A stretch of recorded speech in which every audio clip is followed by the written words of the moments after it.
नमस्कार दोस्तों, मैं आपका भाई मनीष तिवारी।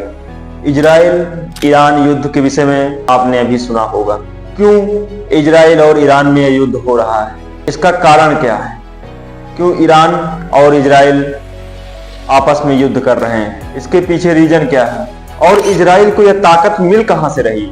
एक छोटा सा देश इजराइल, ईरान जो उससे 75 गुना बड़ा देश है, उस पर हमला करने की हिम्मत इजराइल में आखिर आ कहां से रही? इजराइल जैसे 75 देश ईरान में समा सकते हैं। इजराइल की आबादी 95 लाख है और ईरान की आबादी 6 करोड़ समथिंग है। एक छोटा सा देश इजराइल आज मिडिल ईस्ट में सभी देशों पर भारी पड़ रहा है। चारों तरफ से मुस्लिम कंट्री से घिरा हुआ एक देश इजराइल, जो सभी मुस्लिम कंट्री में अकेले सर्वाइव कर रहा है और ईरान जैसे बड़े देश को भी टक्कर दे रहा है। इजराइल और ईरान में समथिंग 1000 किलोमीटर की दूरी है। कोई बॉर्डर साझा नहीं करते हैं आपस में इजराइल और ईरान एक शिया कम्युनिटी वाला देश है और इजराइल यहूदी देश है। ईरान न्यूक्लियर वेपन्स बनाना चाह रहा है और वह काफी सालों से लगा हुआ है न्यूक्लियर वेपन्स बनाने, और इजराइल इसे अपने लिए एक खतरा मानता है, जिसके खिलाफ उसने यह कार्रवाई की। ईरान के न्यूक्लियर वेपन्स के ठिकानों पर उसने ताबड़तोड़ हवाई हमले किए और उसके न्यूक्लियर वेपन्स के तबाह कर दिया।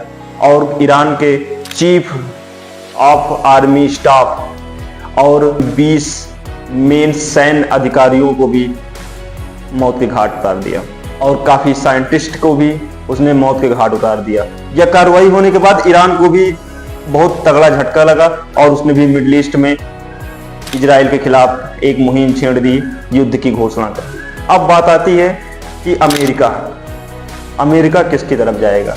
हालिया फिलहाल में आपने देखा होगा कि अमेरिका का रुख इजराइल की तरफ मुड़ चुका है, क्योंकि अमेरिका हमेशा से इजराइल की तरफ ही है और इजराइल की तरफ ही रहेगा। बहुत से यहूदी कम्युनिटी के लोग अमेरिका में बसे हुए हैं, करोड़ों की जनसंख्या में वहाँ यहूदी समुदाय के लोग अमेरिका में एक प्रकार से पॉलिटिकल और इकोनॉमिक दोनों तरीके से अमेरिका में काफी प्रभावशाली है। और ट्रंप ने भी खुलेआम तौर पर ईरान के खिलाफ मुहिम छेड़ दी, जैसा कि आपने ट्रंप के एक्स हैंडल से देखा होगा। ट्रंप G7 की मीटिंग के लिए कनाडा गए थे, लेकिन उन्होंने मीटिंग बीच में ही छोड़कर और एक छोटा सा मैसेज देते हुए कहा कि कुछ बड़ा होने वाला है।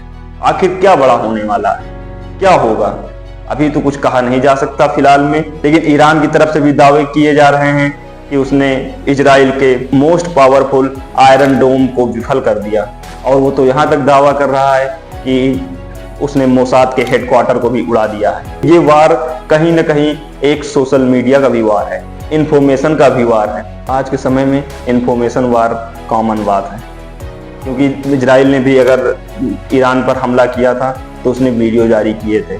तो इजराइल इसे अपने वजूद के लिए खतरा मान रहा है, क्योंकि वह नहीं चाहता कि कोई भी मिडिल ईस्ट में देश न्यूक्लियर वेपन्स बनाए और इजराइल के वजूद को खतरा आए। क्योंकि इजराइल खुलेआम कह रहा है कि कहीं ना कहीं ईरान यह न्यूक्लियर वेपन्स हमारे लिए ही बना रहा है, इजराइल के खिलाफ ही बना रहा है। ईरान झुकने को तैयार नहीं है और इजराइल रुकने को तैयार नहीं है। यह दोनों एक दूसरे पर इस कदर हावी हो रहे हैं कि विश्व वर्ल्ड वार की तरफ मुड़ रहा है। एक तरफ अमेरिका, यूके, नाटो के कुछ सदस्य देश इजराइल के साथ खड़े हैं, वहीं ईरान के साथ रसिया, उत्तर कोरिया, चाइना, ये देश ईरान के साथ पीछे से या बैकफुट पर या कहीं ना कहीं सीधे तरीके से ही ईरान के साथ खड़े हो गए हैं। क्योंकि चाइना ने भी अपने 3 कार्गो विमान ईरान भेजे हुए हैं, उसमें ईरान को हथियार दिए गए हैं। इधर नॉर्थ कोरिया के तानाशाह किम जोंग उन ने भी इस युद्ध में भागीदारी लेते हुए कह दिया है कि तेहरान अकेला नहीं है, उसके साथ नॉर्थ कोरिया की आर्मी है। इस तरह के सपोर्ट से ईरान को कहीं न कहीं मजबूती मिल रही है।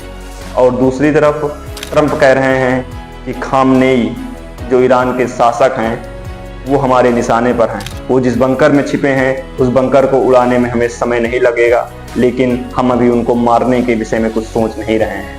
हमारी ऐसी कोई सोच नहीं है, बस ईरान बिना शर्त सरेंडर कर दे और अपने न्यूक्लियर वेपन्स को रोक दे। यह युद्ध कौन सा मोड़ लेगी यह तो आने वाला समय ही बताएगा, लेकिन कहीं न कहीं वर्ल्ड वार 3 की सुगबुगाहट अभी से समझ में आने लगी है और विश्व दो धड़ों में बट रहा है। आपकी इस पर क्या राय है हमारे कमेंट बॉक्स में बताइए और हमारे वीडियो को लाइक, कमेंट एंड सब्सक्राइब कीजिए, क्योंकि आपके जुड़ने से हमें बहुत हिम्मत मिलती है। फिर मिलेंगे आपसे नए वीडियो के साथ, तब तक के लिए जय हिंद, नमस्कार। आपका भाई मनीष तिवारी।